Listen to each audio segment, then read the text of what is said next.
Hello mga beshi, magluluto po tayo ng mabilis ang luto lang po ng pritong bangos. Pansasog po natin yung iba sa ating ginisang sitaw. Ayan po, nag-start na po tayo ng pagpiprito ng ating bangos. Tapos po mga beshi, yung pinaglutuan po natin ng ating bangos, dyan na rin po tayo magigisa ng ating sitaw. Naglagay na po tayo ng bawang at sibuyas mga beshi. And then mekos lang nga po mga beshi ko. Ayan. Tapos po, habang nagme-mekos-mekos po tayo, nire-ready na po natin lalagay yung ating hinimay na bangos. Ayan, mga beshi. Masarap po kasi sa ginisang gulay, kung ano mang gulay yan, yung kahit na pakbet or yung may malunggay, masarap po may pinritong isda.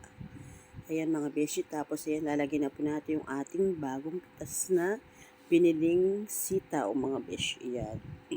Imemekos-mekos lang po natin siya mga beshi para po mag-isa po siya. Ayan. Mekos-mekos. Ayan po mga beshi. And then mga beshi, maglalagay po tayo ng patis, pampalasa sa ating ginisang sitaw. Ayan po. Ayan po mga beshi ko.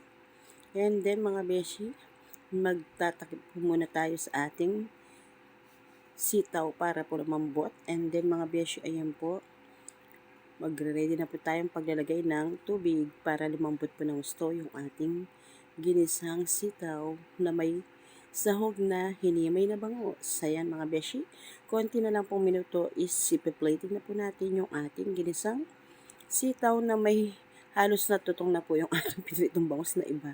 Nakalimutan pong binaligtad na pakwento. Ayan na po mga beshi ko, yung ating masarap na ginisang sitaw with fried na pritong bangos at saka po chicken fillet. Ayan na po mga beshi ko.